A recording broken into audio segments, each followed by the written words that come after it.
Terima kasih Anda masih menyaksikan Kompas Petang, Saudara. Indonesia resmi bergabung dengan Dewan Perdamaian untuk Gaza yang digagas oleh Presiden Amerika Serikat Donald Trump. Penandatanganan fakta ini dilakukan di sela rangkaian World Economic Forum 2026 di Davos, Swiss pada Kamis siang waktu setempat.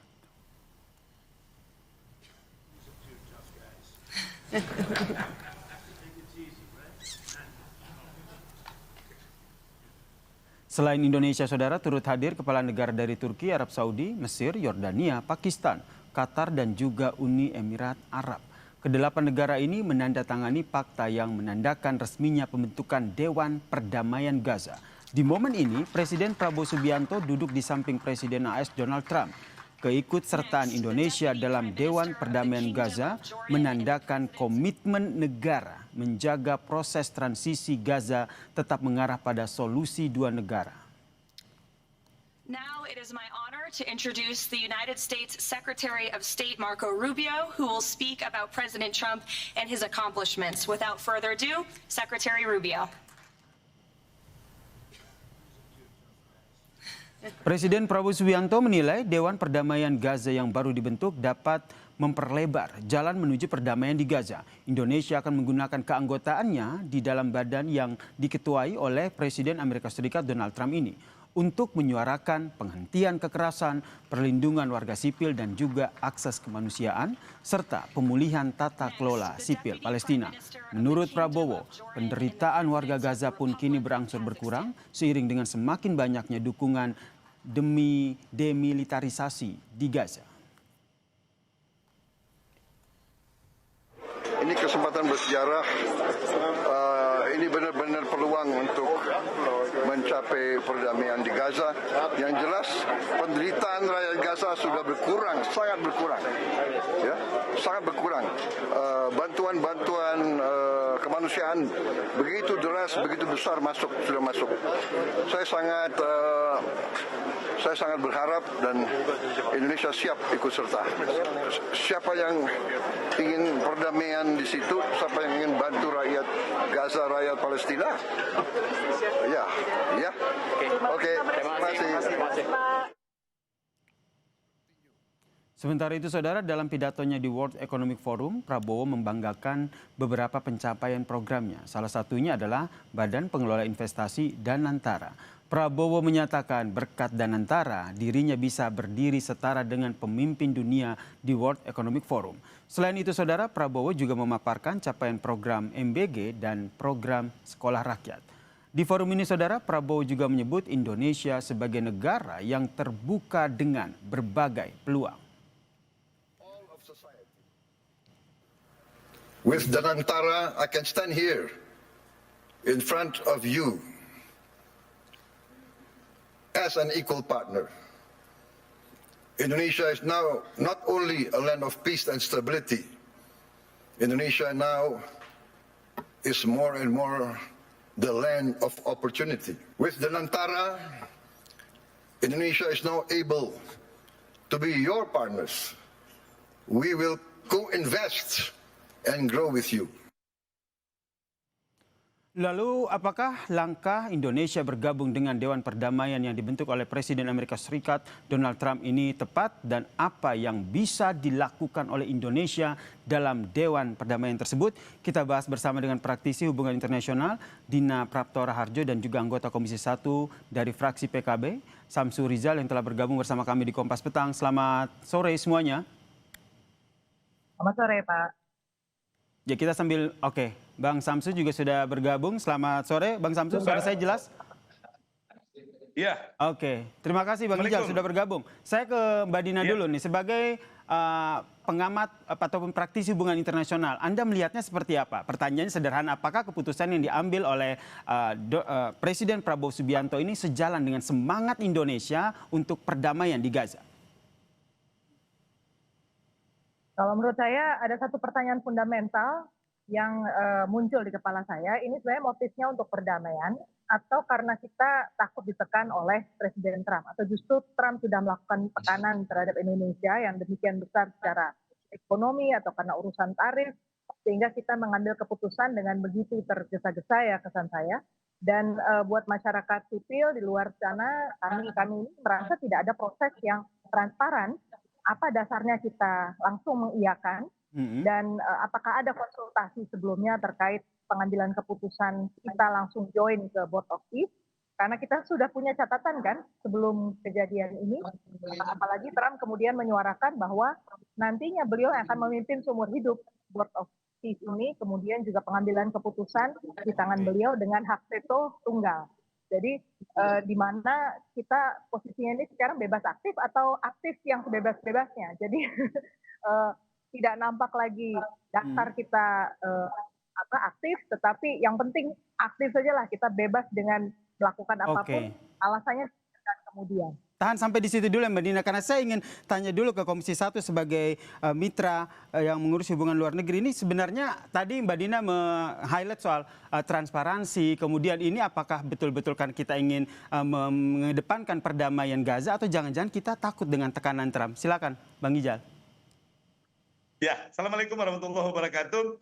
Jadi Mbak Dina dan semua yang nonton, yang dengar, sebenarnya Mbak Dina ini menyampaikan kegelisahan kita semua, kegelisahan rakyat Indonesia. Ini kita ikut di board office ini, kita takut sama Donald Trump dan Amerika, atau memang karena kepentingan strategis nasional.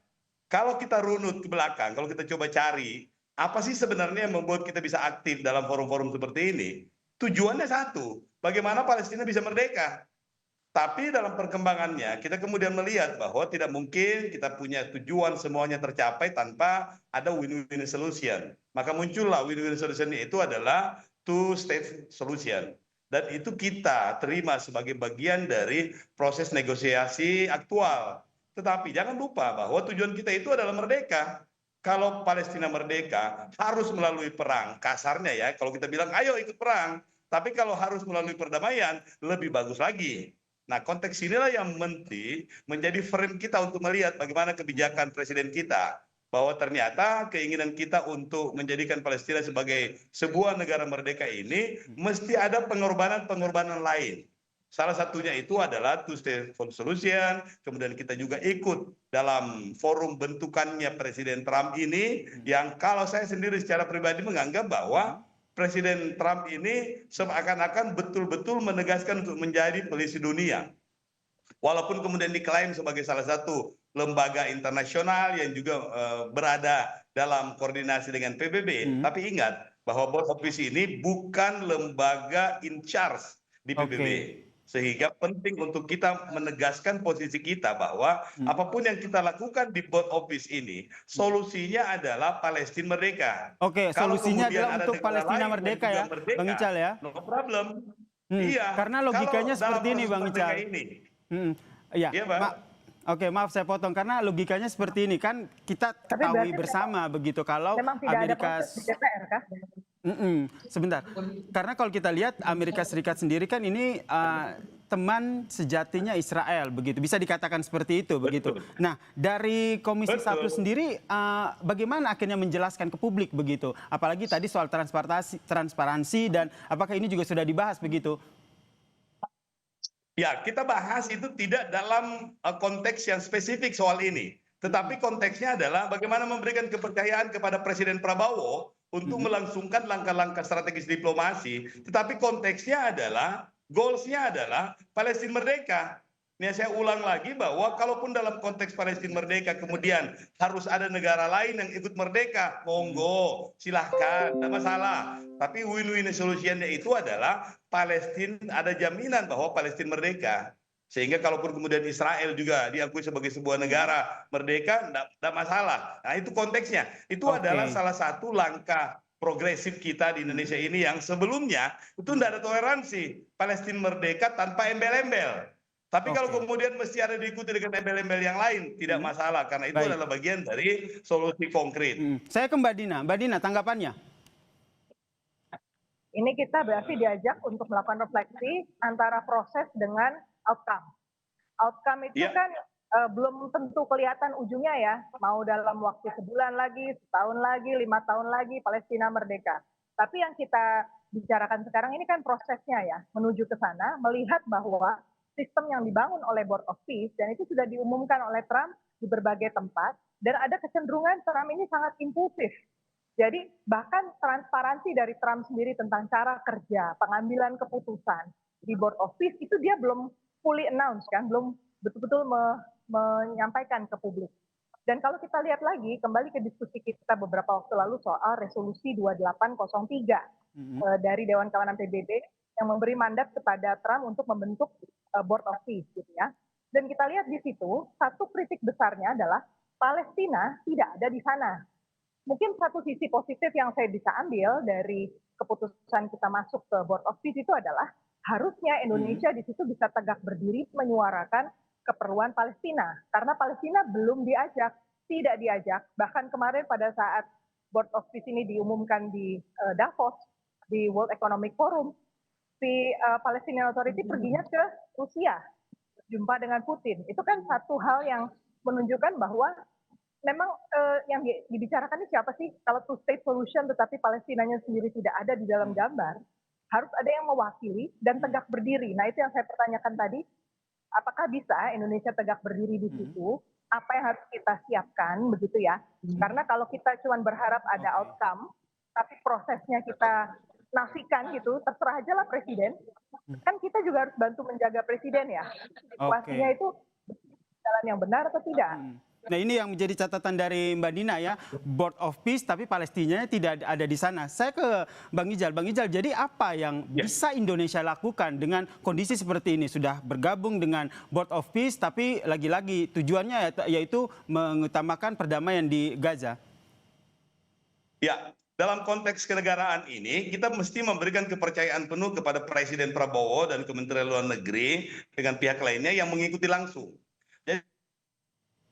Jadi kita catatannya di Komisi 1 itu, termasuk dari fraksi PKB itu adalah bagaimana Kementerian Luar Negeri dan Presiden Republik Indonesia itu pertama adalah memastikan road to Palestine free. Yang kedua adalah bagaimana proses ini dijelaskan kepada publik Indonesia. Tentu dengan metodologi, tentu dengan tahapan-tahapan bahwa presiden harus mengambil keputusan cepat, silahkan. Tapi setelah itu mesti dijelaskan kepada publik kenapa presiden melakukan langkah-langkah ini misalnya. Pak Menlu sudah menjelaskan sebagian, tetapi tidak semua publik bisa menerima dengan baik bahwa ternyata kita mundur selangkah ini untuk maju lebih cepat. Nah ini yang penting karena selain dalam konteks hubungan internasional, kita juga mesti menjaga opini publik yang favorable untuk Indonesia. Karena kita ingin warga negara Indonesia itu tetap memberikan support penuh kepada presiden, tetap nyaman untuk bekerja karena mereka percaya bahwa presiden kita itu juga membawa suara kita. Dan ini yang penting untuk dijelaskan ke publik. Baik, kita nantikan ya pernyataan lebih clear lagi, lebih detail lagi terkait dengan resminya Indonesia bergabung dengan Dewan Perdamaian yang dibentuk oleh Trump. Terima kasih Bang Samsur Rijal, fraksi PKB dari Komisi 1 DPR dan juga Mbak Dina Praptoraharja telah bergabung bersama kami di Kompas Petang. Salam sehat semuanya.